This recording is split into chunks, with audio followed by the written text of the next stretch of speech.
Hola, buenos días a todos. Aquí estamos un viernes más para charlar con Agustín García Calvo y con vosotros hoy de un tema que, bueno, ha venido, se salpicaba un poco de otras charlas y como por carta también lo han solicitado, aunque tal vez a algunos le parezca muy abstracto. Hoy vamos a hablar de la realidad. Y sabéis que podéis ir interviniendo, pues más o menos en cuanto lo deseéis. Os voy a dar los teléfonos. Son el 442-7126 y el 711-1099. Los repito, 711-1099 y 442-7126. Buenos días, Agustín. Buenos días, Javier, y buenos días a los oyentes. Pues A ver qué nos traes hoy. sí, no, la carta esta era de Mamen de Ibiza. Decía que le parecía haber entendido que cuando hablabas de la realidad lo hacías como hablando de una institución social sostenida en ideas y que a eso se contraponías la verdad. Era para que... Sí, es bastante razonable. Yo creo que es una cita por su parte y por la tuya bastante exacta. No creas que es tan común que se encuentre uno la reproducción de las fórmulas con esta fidelidad.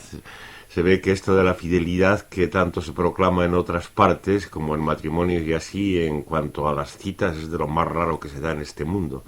Generalmente cada uno tiene sus ideas y entonces cada vez que quiere citar algo o recordar algo, pues naturalmente sale impregnado de su mejor opinión o su mejor sentimiento respecto a la cosa, de manera que es de alegrarse siempre que se produce un caso de fidelidad.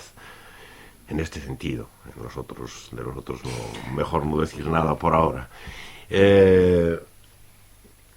Efectivamente, la realidad es una institución social en el sentido de que no solo necesita el lenguaje, sino que necesita esa parte del lenguaje que hemos reconocido como la más superficial y la más cercana a lo cultural, que es el vocabulario de las palabras con significado. Hemos estado más que razonando, apelando al sentimiento de los hablantes cuando hemos dicho que para que una cosa sea real, es decir, para que sea una cosa propiamente dicha, por un lado tiene que suponerse que hay algo por ahí, pero por otro lado tiene que tener su nombre, tiene que saberse qué es. Si falla cualquiera de las dos cosas, entonces la cosa no es cosa, no es propiamente real. Poco sirve que haya por ahí algo que está oliendo, que está sonando, que está despertando las vibraciones de cualesquiera otros nervios que puedan más o menos pertenecerme, si no sé qué es. Tengo que saber qué es. Tengo que saber qué es, por ejemplo, incienso, o qué es rosa, o qué es arroyo, o qué es violín. Y si no sé nada de eso, si no sé por lo menos qué es cosas tan abstractas como flor o ruido,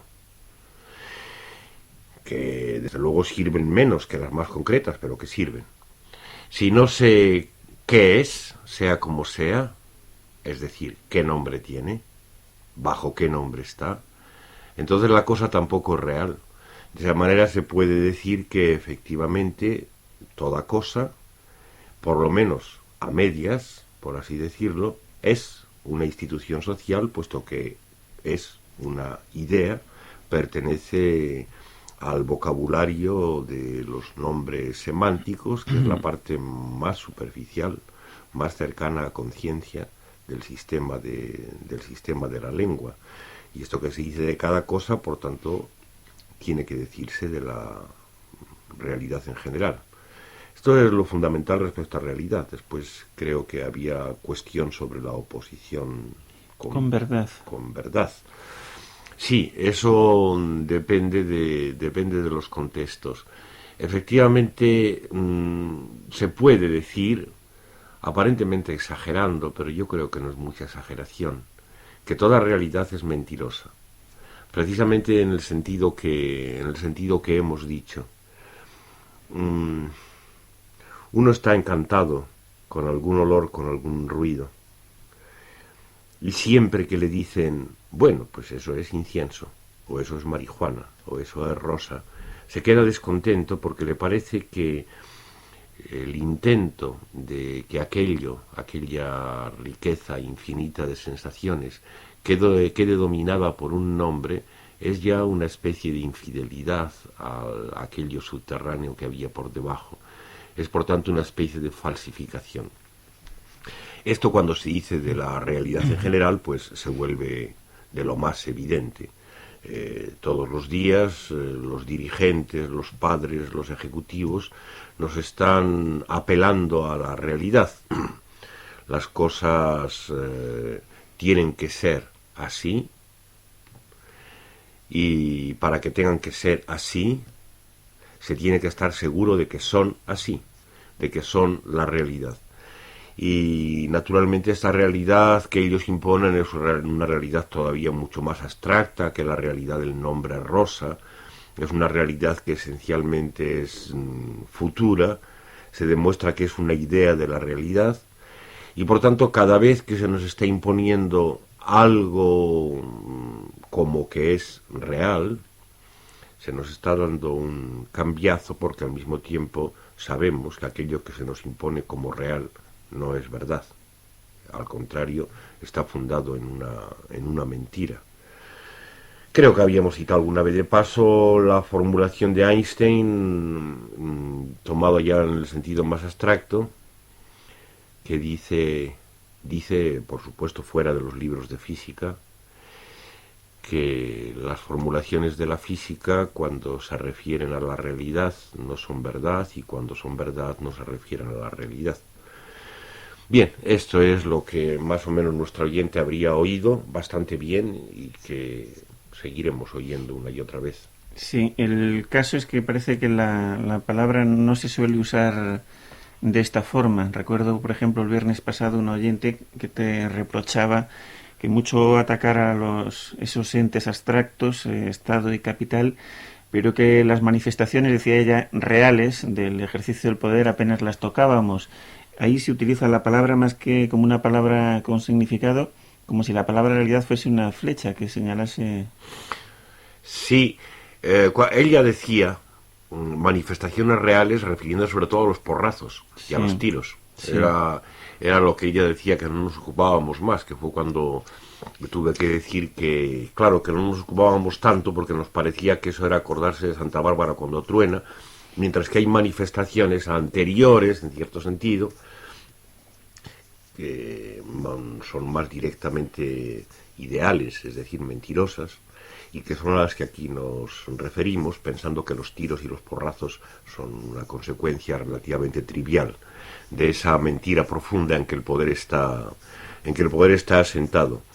Sí, ahí cuando se dice real, quiere decirse palpable, inmediato, que toca. Se está haciendo una especie de alusión al sentido, y especialmente al sentido de los sentidos, al tacto. Pero ya hemos visto que esto forma parte de la falsificación. Esto de llamar real justamente a aquello que pretendidamente se toca, se palpa, cuando en realidad sabemos que si se llama real es porque es ideal, si no, no se le llamaría real. Recuerdo hace muchos años ya, cuando todavía había gente del Partido Comunista en el mundo, y por tanto gente que operaba en materialismo dialéctico, que respecto a la materia, nada menos, estaba una vez discutiendo con uno la materia y le hacía ver cómo era una invención aristotélica, que después había tenido mucho éxito eso de la materia, y que era desde luego una de las cosas más abstractas que se pueden presentar en este mundo, la materia. Y entonces él se aferraba a la mesa y decía, pero entonces esto, ¿qué es? Y entonces, claro, se aprovechaba de eso, de que estaba tocando allí la tabla de la madera, para hacerme presente que no, que la materia no era ninguna cosa abstracta ni ideal, que estaba allí. De manera que se olvidaba efectivamente de toda la idea de mesa, de toda la idea de tabla, de todo lo demás, se las saltaba todas y deducía que aquel toque no era ni siquiera ya de una mesa ni de una tabla, era de la materia directamente, ¿no? Llegaba a palpar la materia, que es el colmo de la falsificación. Sí. Bueno, si te parece, antes de de ver si, de pedirte que nos hables un poco de la etimología de la palabra realidad. Vamos con alguna recitación. Bueno, podemos hacerlo confiando en que estas interrupciones a los oyentes no les parezcan mal. Harían bien en decírtelo si les Sí, parece mal. de momento los testimonios que vamos teniendo son a favor. Bueno, si hay alguno en contra, esperemos que lo recibamos también pronto. Es un cambio de instrumento. Es en realidad como pasar de la lógica, que aquí de una manera tan humilde como pretenciosa pensamos que debe ser la razón común, el lenguaje popular, pasar de esa lógica a la poesía, que es otro modo de formulación lingüística, otro uso del lenguaje, que mientras por un lado es contrario con la lógica, por otro lado parece que está siempre colaborando con ella. Ya que nuestra oyente y tú habéis sacado esto de la realidad, traía por aquí unos versos de Machado que tal vez presentan en un momento de una manera explícita, a propósito del horrísono verbo existir de las escuelas, pero en contacto con las cuestiones de olvido y pérdida, estos problemas de lo que es palpable y no tiene nombre, y de lo que es real y por tener nombre se vuelve impalpable. A propósito de amor, son primero una canción vieja respecto a olvido. Niña, me voy a la mar, si no me llevas contigo te olvidaré, capitán. En el puente de su barco quedó el capitán dormido, durmió soñando con ella, si no me llevas contigo. Cuando volvió de la mar trajo un papagayo verde, te olvidaré, capitán. Y otra vez la mar cruzó con su papagayo verde, capitán, ya te olvidó.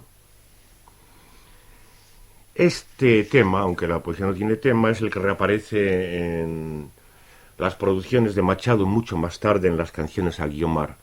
Vamos a ver aquí cómo la cuestión del olvido con el amor nos lleva hasta la cuestión metafísica de la existencia. No sabía si era un limón amarillo lo que tu mano tenía, o el hilo de un claro día, Guiomar, en dorado ovillo. Tu boca me sonreía. Yo pregunté, ¿qué me ofreces? Tiempo en fruto que tu mano eligió entre madureces de tu huerta, tiempo vano de una bella tarde yerta, dorada ausencia encantada, copia en el agua dormida, de monte en monte encendida, la alborada verdadera.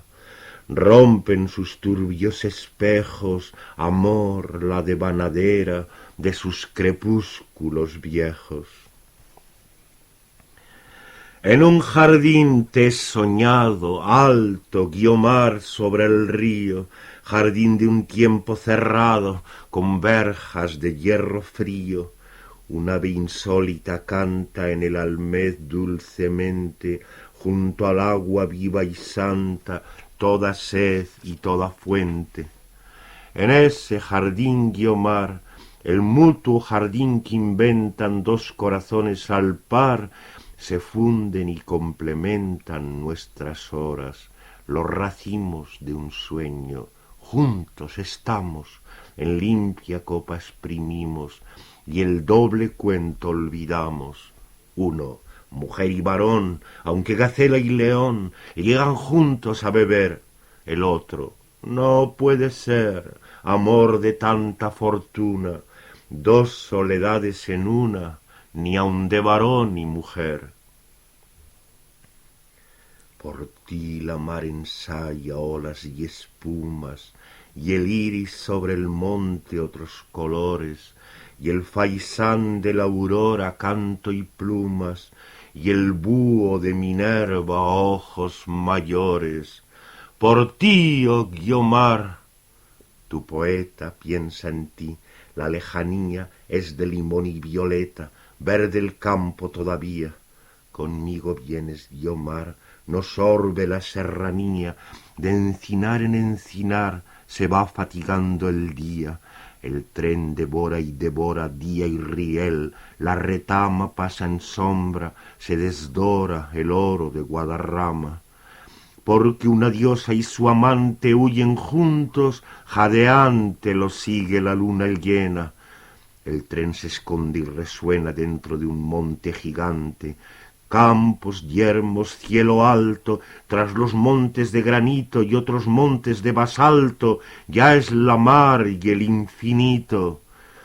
Juntos vamos, libres somos, aunque el dios, como en el cuento, fiero rey, cabalgue a lomos del mejor corcel del viento, aunque nos jure violento su venganza, aunque ensilgue el pensamiento, libre amor, nadie lo alcanza.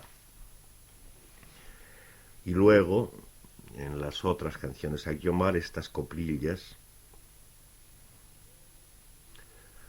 Solo tu figura como una centella blanca en mi noche oscura, y en la tersa arena cerca de la mar, tu carne rosa y morena, súbitamente, Guiomar.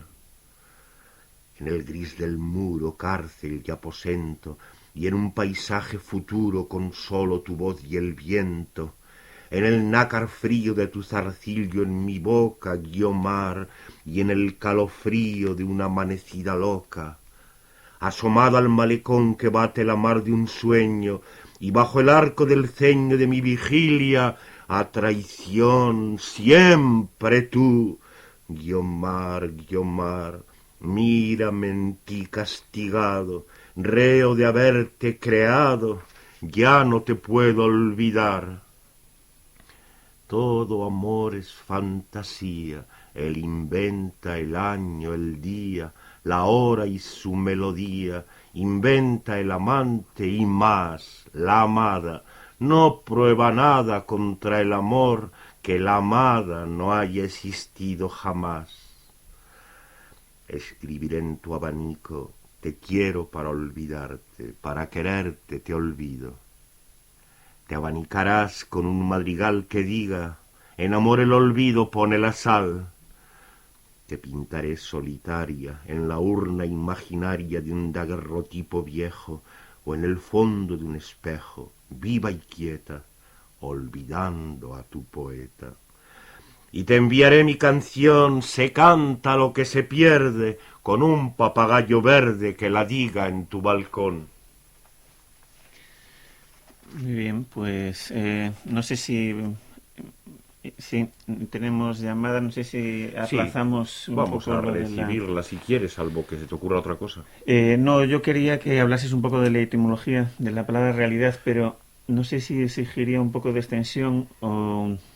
Bueno, como tenemos ya las llamadas ahí esperando, vamos a darles paso y luego recuérdame que volvamos sobre ello, que puede ser interesante. Sí. De acuerdo, pues vamos entonces con la primera llamada. ¿Hola? Hola. ¿Sí? Hola. Soy Eduardo de Barcelona. ¿Qué tal? ¿Hola? Sí, sí. Oye, claro, es que es un tema muy abstracto todo lo que estoy tocando. Yo quisiera que me matizara, por ejemplo, San Agustín, sobre lo que quiere decir, por ejemplo, el insulto. Estamos hablando de abstracto, de concreto, no sé si estoy meando fuera del tiesto. No. ¿No? No me das fuera del tiesto. Has dicho el insulto, ¿no? Sí, sobre lo que significa el insulto en las relaciones. Sí. Entendido como palabra, si es materia, si no es materia. Sí. Y luego también quería comentar que cada vez que ponemos la radio nos hemos de chupar este himno cuando empezáis. Sí. Es que es larguísimo y es un poco pesado, ¿eh? ¿Sí? Sí. Pero oye, una cosa, porque es que algunos hay que dicen que no siguen la letra bien. ¿Tú sí lo entiendes? ¿La letra? Sí. Sí, ¿La coges bien? Sí. ¿Se coge bien? Es larguísimo ese himno.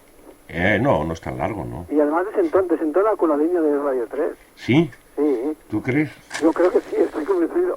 Pero ¿cómo puede desentonar con la línea de Radio 3 si es un himno que es justamente de Madrid autónomo y que dice todas las cosas del ente autónomo y todo eso?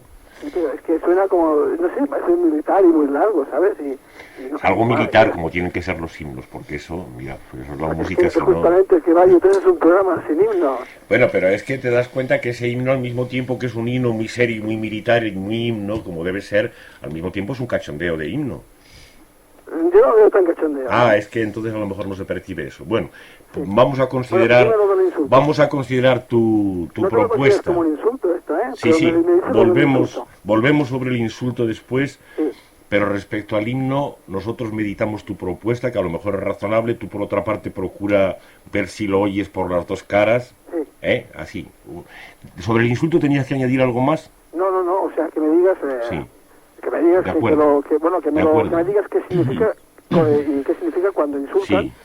No Porque muchas veces el insulto de es acuerdo. visceral, visceral, nada es racional. Sí, no te retires todavía. Sí, has elegido un buen sitio, porque es justamente en uno de los casos en que parece que el lenguaje, en uno de sus usos, se refiere de la manera más directa y más palpable a eso que se llama realidad. Efectivamente, en un insulto o en un piropo, es decir, cuando a una le decimos guapa o a uno le decimos cabrón, quieres decir, canalla, efectivamente lo que estamos haciendo es, tal vez de la manera más directa, imponer el sello de la palabra, esa cosa abstracta y ideal que antes estábamos diciendo sobre aquel que nos está oyendo o aquella que nos está oyendo. Queremos marcarlo con un sello. Por eso es casi más efectivo que en el bautizo mismo. El bautizo es el sitio donde efectivamente buscamos convertir en realidad, es decir, en algo ideal, algo que antes no era nada todavía. Pero en el acto de un insulto, canalla, guapa o un piropo, efectivamente lo estamos haciendo de la manera más directa. No sé si esto te suena demasiado abstracto, dime. Sería como un refrán también sería una manera de plasmar la realidad. No, pero un insulto es mucho más directo porque efectivamente tiene la virtud de estar dirigido al oyente. O sea, el oyente de por sí no tiene por qué ser nada real, no está obligado, puede ser un simple oyente, un oído. Pero si le llamas canalla o guapa, entonces ya eso es otra cosa. Entonces ya le estás dotando. Y clasificarlo en este orden que estabas dando tú de si era materia, si no era materia, sobre las palabras, ¿cómo lo clasificarías? Bueno, forma parte del lenguaje, por supuesto, es una actividad del lenguaje y, en fin, ya sabes que esto del lenguaje es, por un lado, un aparato esencialmente abstracto, el sistema de la lengua, que está ahí, completamente impalpable, impronunciable, y por otro lado que se manifiesta de estas maneras, que pueden ser ruidos en el lenguaje oral, o que pueden ser rasgos en la escritura, que forman parte de la realidad. Él de por sí está por debajo de la realidad. El sistema de la lengua no es una realidad porque es puramente abstracto, pero sirve para imponerse a formas que uno llamaría materiales o reales, como eso, como la tinta de la escritura o los ruidos de la voz. No sé si está lo bastante claro. De acuerdo, gracias a ti, hasta otra, salud. Sí, vamos con otra llamada. ¿Yo? Sí. Oye, bueno, sobre lo que habéis dicho de la poesía, efectivamente, pues yo creo que no se puede medir por la lógica, ni científicamente, ni por esos parámetros, porque la poesía yo creo que básicamente es inspiración, ¿no? Y eso realmente es eso que está por debajo, que no se sabe realmente lo que es. Bueno, yo... Uy, ha pasado, ¿se ha cortado? Oye, es que te estamos oyendo muy mal y no sé a qué es debido, igual... radio. ¿Tienes la radio puesta? No, vamos a cortar de momento esta llamada y si acaso le llamamos luego de nuevo. Y de todas formas, lo que iba diciendo ya es aprovechable por lo que ha dicho de la inspiración. Él tiene una fe que está muy compartida en que efectivamente la poesía, por oposición al lenguaje lógico corriente, tiene algo de eso que emana desde abajo y que se llama inspiración. Tenemos que insistir aquí en que efectivamente eso tiene su motivo, esa creencia de la gente en la inspiración de la poesía, pero que esa inspiración, esas musas, nosotros las colocamos donde nos parece que se debe, que es en el lenguaje mismo. No hay más musas, decimos, que el pueblo, es decir, ese sitio donde está el lenguaje popular, y es efectivamente el momento en que quedándose la persona del poeta de lado, a pesar de su persona. El lenguaje habla, encuentra sus fórmulas, es el momento en que podemos reconocer algo como las musas o la inspiración de otros tiempos. Sí, creo que le tenemos de nuevo para continuar. Hola. Sí, Respecto a la cuestión de inspiración, no sé si me has oído o no. sí, sí, sí. Ah, bueno, muy bien, de acuerdo, adelante. Bueno, yo lo que quería hablar sobre todo es de las primeras imágenes que se tienen de la vida, ese deslumbramiento inicial, ¿no? Que donde uno está realmente pasmado, no sabe lo que es. Esto realmente luego nos van integrando en la realidad, ¿no? Pero yo creo que la realidad es aquella, ¿no? Por ejemplo, la obra de Marcel Proust me parece que es una búsqueda de eso, ¿no? De ese deslumbramiento primigenio, ¿no? Bueno, espera, no te quites Sí. del teléfono. Cuando tú dices eso es porque a la palabra real, dices aquello es lo que de verdad es real, le conservas un cierto aprecio, digamos. ¿Te parece? No, yo digo que aquello es una cosa infinita, esto que se ha dicho, esto que está por debajo, ¿no? Sí. En aquel momento que no sabes quién eres, y Sí. realmente lo que te hace, la realidad que te hacen es Te están convirtiendo en una realidad en el sentido que aquí decimos, que es una realidad siempre ideal. sí, Te están haciendo una idea de ti mismo. aquello es pasmo, ¿no? Y Aquello deslumbramiento. está por debajo y no sabemos muy bien qué es. Sí. De manera que, no sé, habría que decir que en cierto sentido es más verdadero, pero en el sentido meramente negativo, de que no está todavía sometido a esta falsificación de las ideas. Sí. En ese sentido, ¿no? De manera que no diríamos aquello es lo realísimo, lo real, lo subreal, ¿no? Sí. Más vale que en esto como en lo demás, cuando una palabra tiene sus usos entre los poderosos, como realidad y real, que es una palabra muy de ejecutivos y de padres, pues se la abandonemos a ellos, ¿no? Y decimos, sí, real quiere decir eso, constituido por ideas, bien constituido, ¿no? Sí. No sé si esto te... Aquello son sensaciones, ¿no? Aquello no sabemos lo que es, porque si sabemos lo que es, ya lo convertimos en realidad.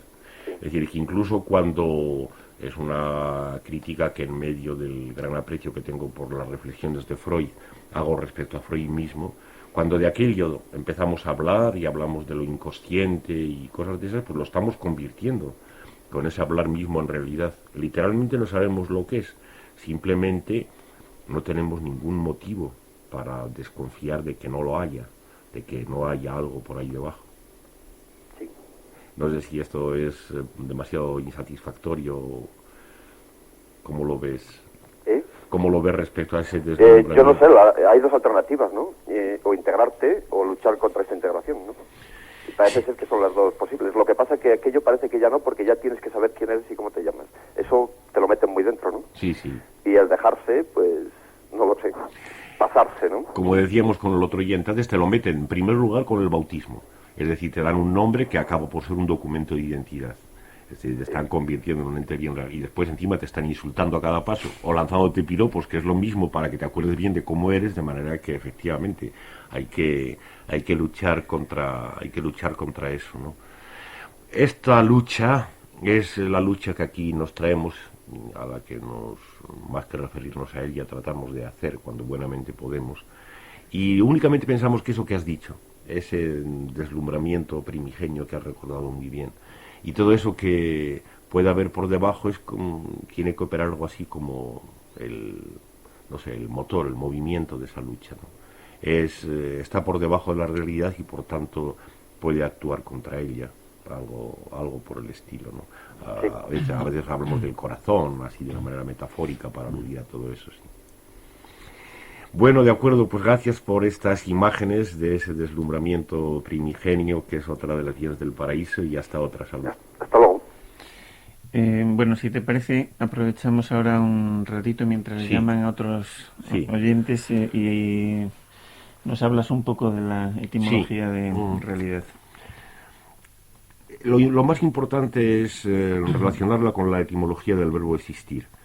Son expresiones, tanto la una como la otra, realidad, como la del verbo existir, que son cultas. En primer lugar, son de las escuelas.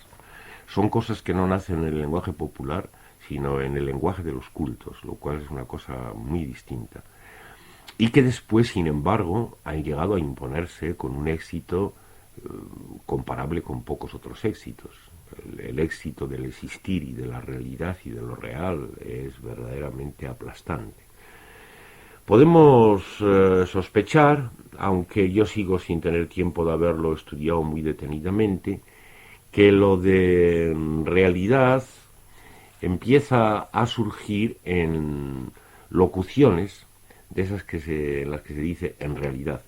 En realidad, que se dice para oponer una frase que pretende ser en realidad a otra que no sería en realidad, sino que serían pues meras palabras, meras disquisiciones y cosas por el estilo.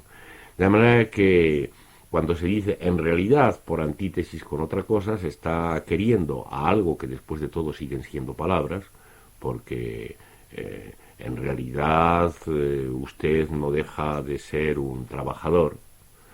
En realidad tú no puedes hacer más que lo que a tu edad corresponde. Que no dejan de ser palabras, pero se las quiere dotar con este prestigio añadido, de que esas palabras que se dicen son en realidad. Y yo creo que es a partir de locuciones como estas de en realidad, como surge después la noción ya desprendida de la realidad misma y de lo real.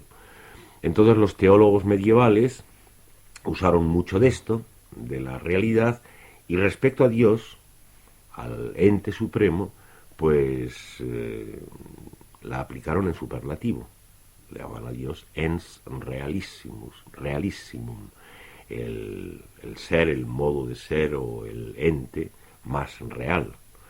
De forma que como se veían obligados a no contentarse con que Dios fuera una mera idea, ni a contentarse al estilo de los místicos con que fuera una especie de latido de los corazones que anduviera por ahí abajo sin saberse lo que es. Como tenían que tener lo uno y lo otro junto, como respecto a las cosas, pues lo convirtieron en el ejemplo por excelencia de la realidad. Algo, es decir, de lo que hay una idea perfectamente ideado, la idea Dios, pero que al mismo tiempo pues lo hay. De eso de Dios hay, como hay de agua o de otras cosas, ¿no? Está por ahí debajo. En ese sentido ese era realísimo. Y así desenvolvieron el verbo existir, que yo creo que aproximadamente puede decirse que es el verbo que corresponde al adjetivo real y al sustantivo realidad. El sustantivo realidad y el adjetivo real son de los que corresponden a ese verbo existir. Pero lo tremendo es el éxito que la gente hoy, hasta los niños, pueden decir cosas como esas de que existe o no existe, que pueden decir si los ogros existen o no existen, que traducido vendría a querer decir son reales o no son reales, son de la realidad o no son de la realidad, o decir si el amor existe, si el amor no existe, que en definitiva vendría a ser lo mismo, es decir, es una realidad, forma parte de la realidad del amor o no forma parte. Este éxito tremendo es el que nos aplasta un poco y con el que aquí tratamos de luchar. Sí, pues vamos a continuar en un momento con las llamadas, pero no sé si tienes algo más que recitarnos. Bueno, tendría infinitas cosas, pero la verdad es que no tenemos tampoco que abusar, por lo menos mientras no recibamos más información de nuestros oyentes, así que si hay más llamadas, sí, vamos a seguir con ellas. Pues vamos a seguir con ellas. ¿Hola? Sí. Bueno, Bermúdez y García Calvo. Hola. Que verás, si partimos de una base de que el sentimiento es lo que es lo real, pongamos de que lo inexplicable, lo inexpresable es el sentimiento, vamos a eso de que la materia y por tanto los sentidos se equivoquen. ¿Vamos a poner los mismos errores de Heráclito hasta ahora? Perdón, este último no se te ha oído bien. Si partimos, dices, de que los sentimientos, lo inexplicable y lo inexpresable, sí, tiene unas vías, llamémosla sentido, llámala como quieras. Sí. Y dices que la materia es lo más engañoso que existe. ¿La qué? La materia. Sí. ¿Qué volvemos? ¿Al error de Heráclito hasta nuestro día de que los sentidos nos engañan? De que los sentidos nos engañan, sí, te refieres a los fragmentos que hay varios que hablan de los ojos y de los oídos, ¿no? Estás pensando en esos fragmentos, supongo. Sí. Y tú también has dicho, la materia es engañosa. ¿En bueno, qué sentido? Sí, muy bien. Sigue ahí porque tendré que pedirte algunas aclaraciones de tu cuestión. He dicho sobre todo que la materia es la abstracción suma, o una de las sumas abstracciones a las que podemos llegar. Se podría casi poner en paralelo con esta de Dios que hemos estado empleando ahora. ¿Sustantivo o como sustancia? ¿Perdón? ¿Como sustantivo o como sustancia? La materia como realidad es una de las realidades más ejemplarmente abstractas. Es decir, es algo que cumple esas funciones se supone que por ahí hay algo, y que por otra parte tiene una idea que pretende ser precisa, al estilo aristotélico o a otros estilos posteriores, pese a todos los líos de los físicos respecto a la cuestión de la materia, ¿no? Además que en ese sentido cumple de una manera extremada esta especie de operación que es la que llamamos falsificación de la realidad en general.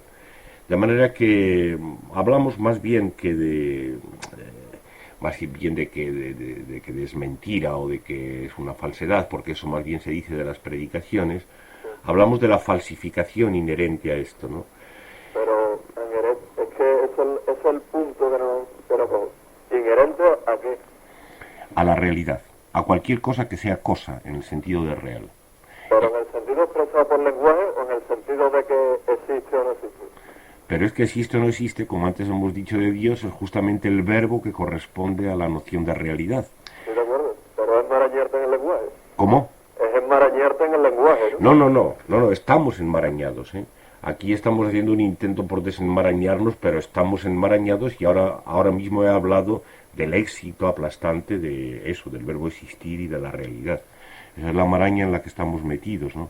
De forma que cuando se dice, se habla de que la materia existe o cosas por el estilo, uno pretende salir fuera del lenguaje, pero es mentira porque está empleando un nombre que es una idea, materia, y luego se está preguntando si existe al estilo de Dios o no, es decir, si cumple las funciones de que hay algo por debajo, palpable, sensible, que responde a eso, y después que encima se le puede denominar con un nombre. Esta es la maraña en que estamos metidos. Esto no tiene demasiado directa relación con lo de las formulaciones de Heráclito respecto a los sentidos. Él sobre todo dice, creo que es el fragmento más ilustrativo, aquel en que habla de que teniendo unas almas bárbaras, es decir, que son incapaces de verdadera lógica, de hablar bien, entonces efectivamente los ojos y los oídos son falsificadores, claro, son falsificadores por el alma, no por sí mismos. Unos ojos y unos oídos no pueden falsificar, y un tacto no puede falsificar. Eso sería aludir a la pura sensación, ahí no habría... ¿No puede falsificar el qué? No puede falsificar nada, Claro. porque son cosas, la pura sensación esa que imaginamos es completamente extraña al mundo de la falsificación y de la verdad. Es bruta sensación, ¿no? De manera que cuando decimos que nos engañan, en realidad quienes están engañando son siempre las almas. Están engañando a las almas con sus ideas, que por supuesto se imponen a los ojos y a los oídos. No sé si esto está lo bastante claro. ¿Eh? De acuerdo. De acuerdo, hasta otra, salud. Tenemos más llamadas. Hola. ¿Sí? ¿Sí? ¿Se me oye? Sí. Sí, hola. Yo quería plantear la siguiente cuestión. El no saber del que se habla como forma de respetar, si se podría igualar, o sea, sinónimo de ignorancia. O sea, se está apelando a la ignorancia cuando se habla de el no saber como única forma de respetar. Y luego, ¿cómo se puede dar cuenta uno de la mentira si uno no sabe qué es lo que es la mentira? O sea, ¿cómo yo sé que descubrir la mentira si yo no sé lo que es la mentira? No tengo noción de ella. Sí, son cuestiones muy pertinentes y además formuladas de una manera muy precisa. Sigue acompañándonos un rato por si acaso hay que hacer alguna aclaración más. Sí, efectivamente lo de no saber como respeto es una cosa que justamente, no sé, en alguna de las emisiones relativamente recientes hemos estado sacando, frente a eso del conocimiento en relación con el amor. Frente al conocimiento, el conocer al otro, el conocer a fulano o a mengana, que nos parecía como la manera de dominarlo, la manera de reducirlo justamente a esto que estamos llamando hoy una mera realidad, hablábamos de un abstenerse de eso, de un abstenerse de conocimiento, de un no saber, como forma de respeto, según has dicho, que quiere decir una especie de reconocimiento de que por debajo de cualquier realidad, que sea fulano o sea mengana, hay algo infinitamente palpable pero inasible, algo que se me escapa y que por lo tanto no tengo derecho a conocer. Supongo que estabas pensando en algo de esto, ¿no? Sí, eso contrastarlo con la ignorancia. ¿Ignorancia se puede igualar eso a ignorancia? Sí, tal vez no se puede igualar de una manera tan simple. Ignorancia puede querer decir, y se dice muchas veces, con respecto a una situación que en contra de lo que dice la palabra no es negativa, sino positiva.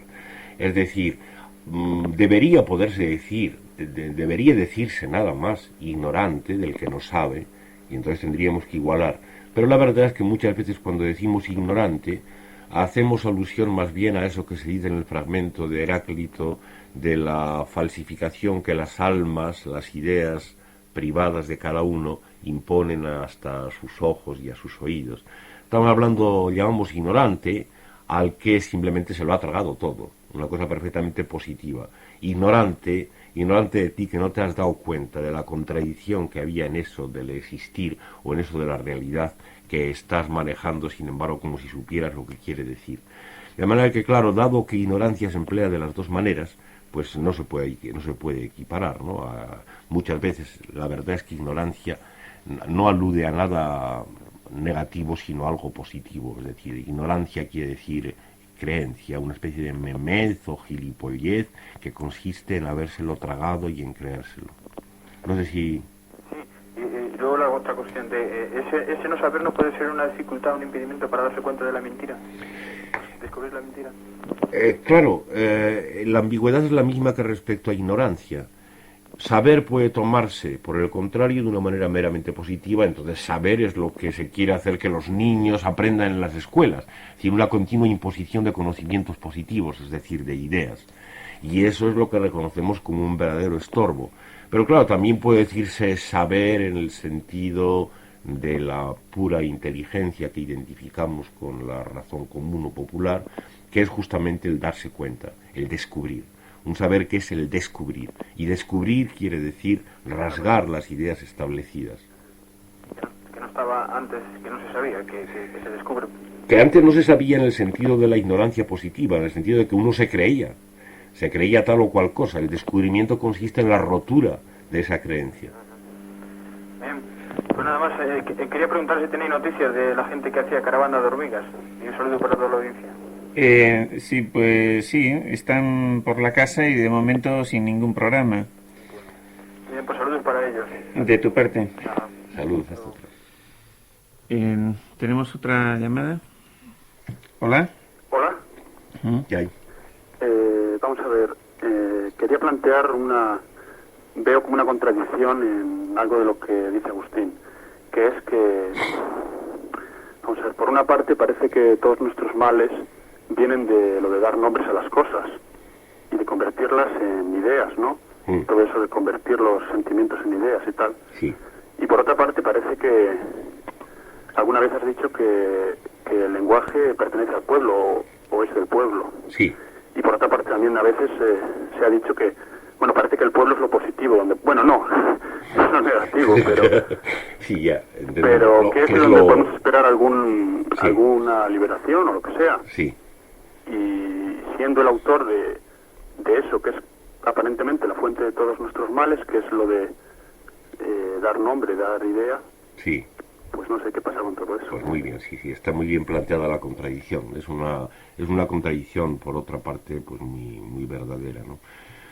Fíjate, el lenguaje de verdad, es decir, el corriente, no el culto, es popular y es el sitio donde está el pueblo.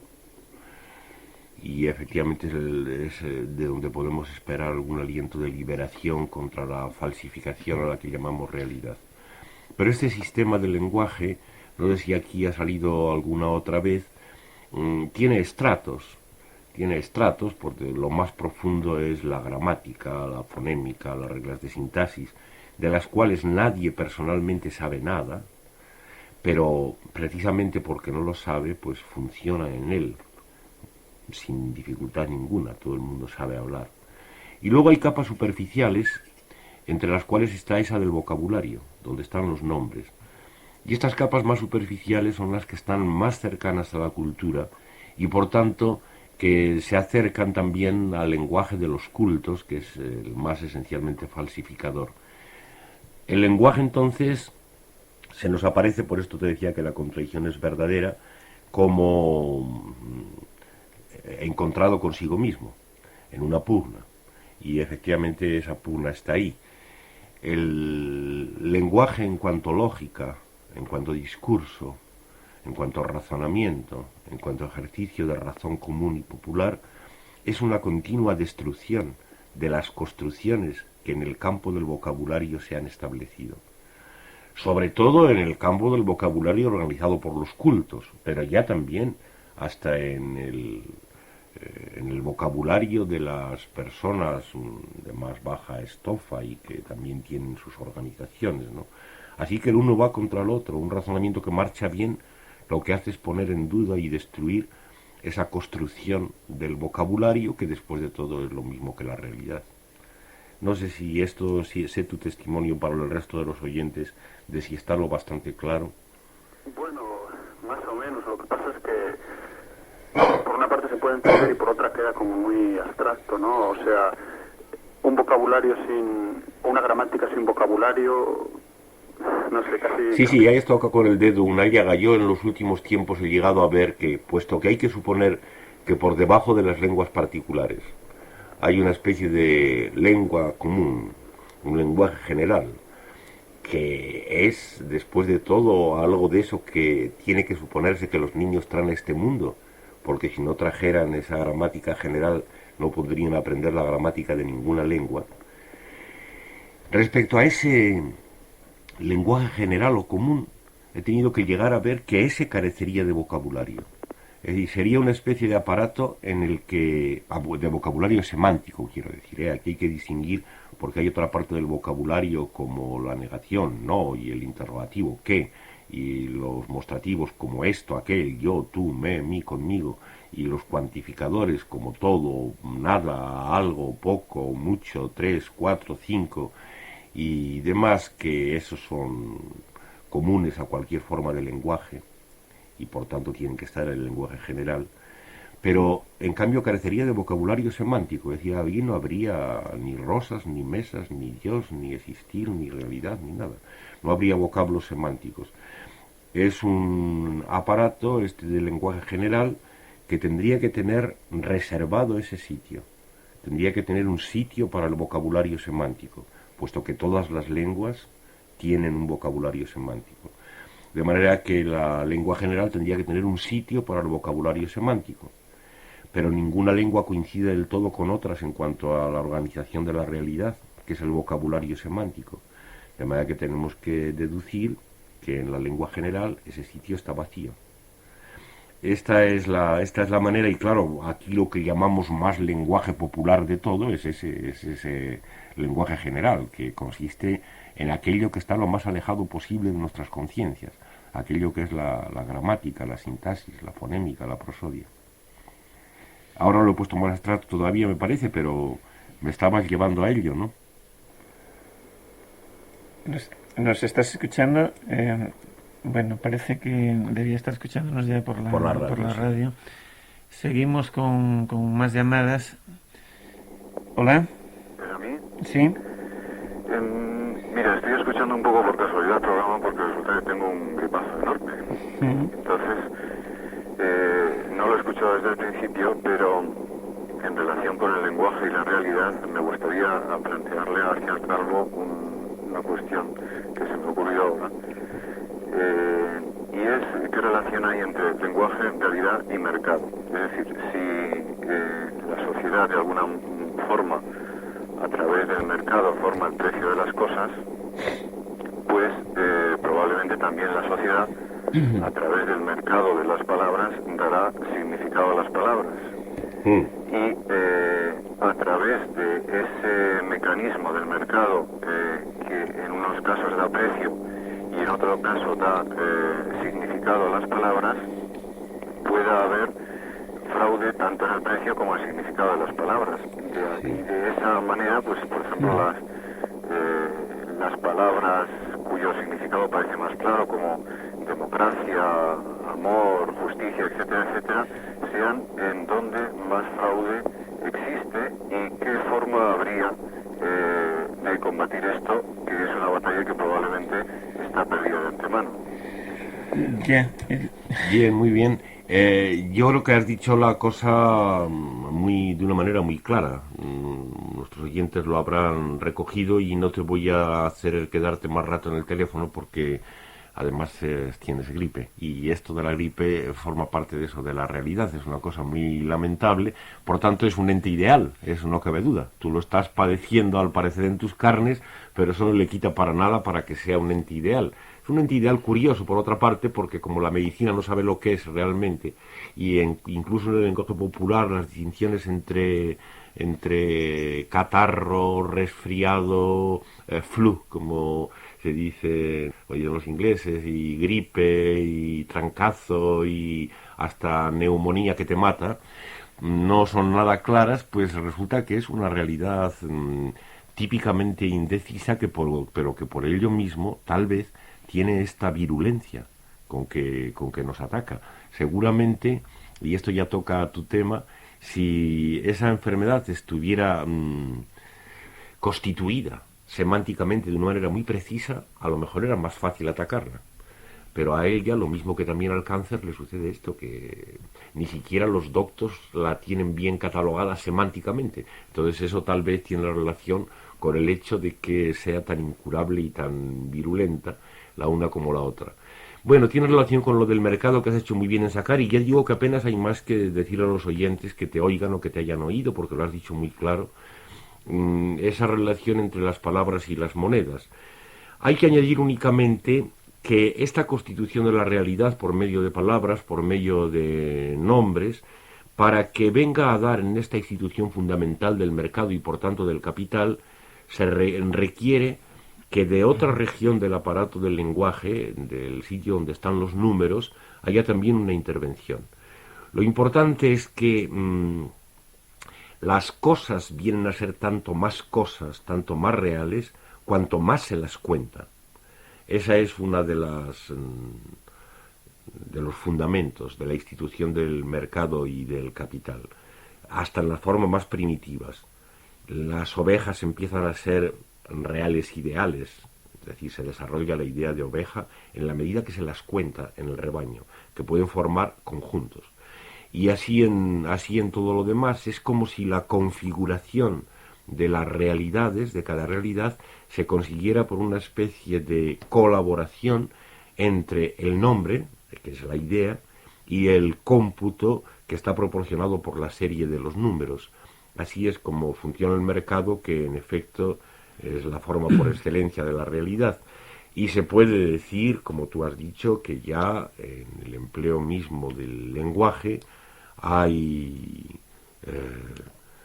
las palabras funcionan al modo de las monedas, las ideas funcionan al modo de las monedas. Dicho del revés, el dinero es la palabra o la idea por excelencia, es aquella en la cual todas las cosas se pueden convertir. Es por eso, junto a Dios, junto a la materia, un ejemplo supremo de realidad. Y como he dicho también, pues hay una diferencia sin duda de grado entre las más acuñadas y que por tanto más prestas están al éxito, y las menos acuñadas. Únicamente está este aspecto contradictorio que te decía antes a propósito de la gripe. Por otro lado, el que las ideas estén bien acuñadas también es algo que las hace fáciles para el ataque del razonamiento, para la destrucción. Bueno, pues con esto nos tenemos que despedir. El próximo viernes estaremos de nuevo con vosotros y no hay novedad. Salud.